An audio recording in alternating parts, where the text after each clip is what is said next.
Hi అందరికీ. ఈరోజు కోడిగుడ్డు పులుసు ఎలా చేస్తానో మీకు ఒకసారి చూపిస్తాను. ఇక్కడ నేను ఒక కడాయి తీసుకొని అందులో కొద్దిగా ఆయిల్ తీసుకున్నాను. ఈ కర్రీకి కొద్దిగా ఆయిల్ ఎక్కువే పడుతుంది. అది వేడైన తర్వాత సన్నగా కట్ చేసిన వెల్లుల్లిపాయలను ఇందులో వేసుకోవాలి. ఈ కర్రీకి వెల్లుల్లిపాయలు కొద్ది ఎక్కువ వేసుకుంటే టేస్ట్ బాగుంటుంది. అవి ఫ్రై అయిన తర్వాత ఈ విధంగా సన్నగా కట్ చేసిన ఆనియన్స్ నేను ఒక 4 తీసుకున్నాను.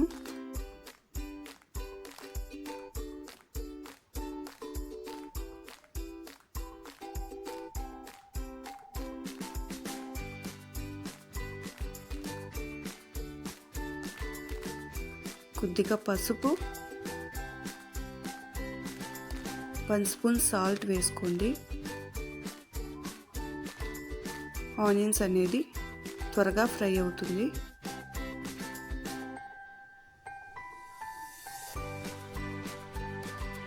ఇక్కడ నేను మూత క్లోజ్ చేసుకొని ఫ్రై చేసుకుంటున్నా. 2 నిమిషాలు ఇలా ఫ్రై చేసుకోండి.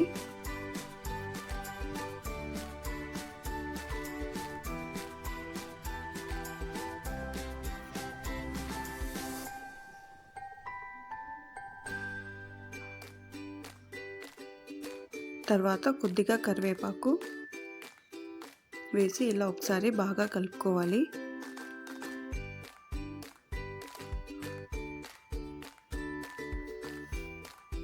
మళ్ళీ ఒక 2 నిమిషాలు ఫ్రై చేసుకోండి. మీడియం ఫ్లేమ్లో చేయండి. ఆనియన్స్ అనేది బాగా ఫ్రై అవుతేనే ఈ కర్రీకి టేస్ట్ బాగుంటుంది.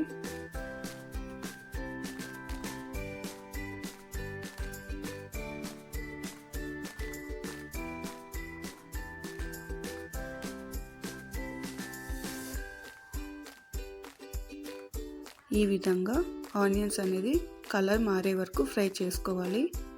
తర్వాత సన్నగా కట్ చేసిన టమోటాలు ఒక 3 తీసుకున్నాను.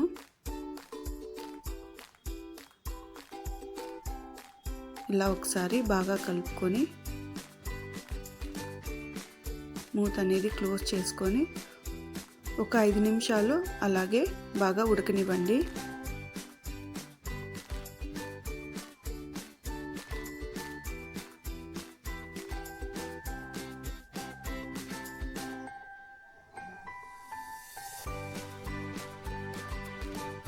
ఈ విధంగా టమోటా అనేది బాగా ఉడికిపోవాలి. ఇక్కడ నేను 1 స్పూన్ కారం, 1 స్పూన్ మిరియాల పొడి, అలాగే 1/2 స్పూన్ ధనియాల పొడి తీసుకున్నాను. కొద్దిగా గరం మసాలా కూడా వేసుకున్నాను.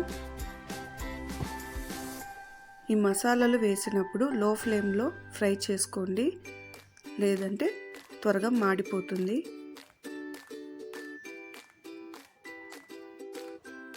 తర్వాత గ్రేవీ కోసం పచ్చి కొబ్బరి పేస్టు 1 కప్పు తీసుకున్నాను. ఇదంతా బాగా కలిసే విధంగా కలుపుకోవాలి.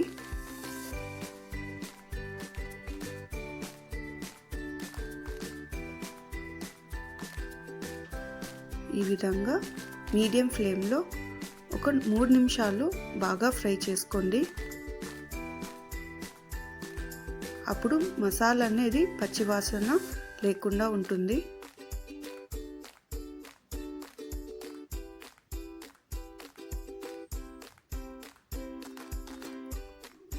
ఏ కర్రీకైనా సరే మసాలా బాగా ఫ్రై చేస్తేనే టేస్ట్ బాగుంటుంది. ఇక్కడ ఒక గ్లాస్ వాటర్ తీసుకున్నాను గ్రేవీ కోసం.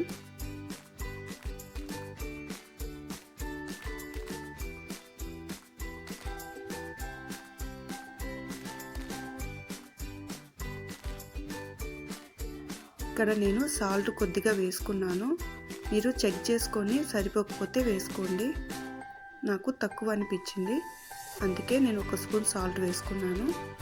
ఈ విధంగా ఉండాలి గ్రేవీ, మరీ నీళ్ళగా ఉండకూడదు. దీన్ని ఒక 5 నిమిషాల పాటు బాగా ఉడకనివ్వండి. అప్పుడు గ్రేవీ కూడా కొద్దిగా చిక్కపడుతుంది.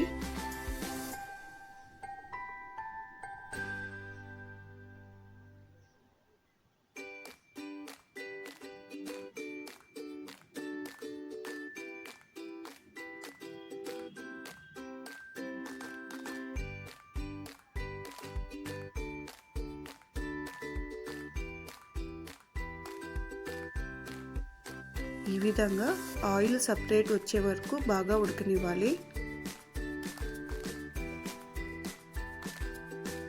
ఇక్కడ నేను ఒక 6 కోడిగుడ్లను ఉడికించి వాటిని కొద్దిగా ఇలా పసుపు, ఉప్పు, కారం వేసి కొద్దిగా ఆయిల్ వేసి ఫ్రై చేసుకొని ఇందులో వేశాను. ఇలా వేయడం వల్ల కోడిగుడ్డుకి బాగా ఉప్పు, కారం అనేది పడుతుంది. అలాగే కొద్దిగా కొత్తిమీర వేసుకున్నాను. దీన్ని మీడియం ఫ్లేమ్లో 2 నిమిషాలు బాగా ఉడకనివ్వాలి.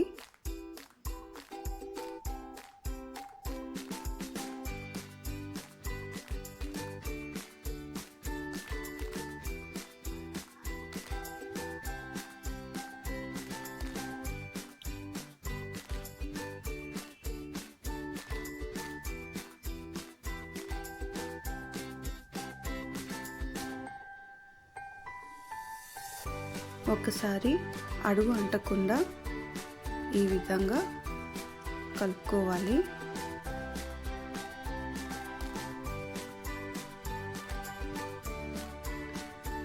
ఉడికే కొద్దీ గ్రేవీ అనేది ఈ విధంగా చిక్కపడుతూ ఉంటుంది. మళ్ళీ ఒక 2 నిమిషాలు ఉడకనివ్వండి.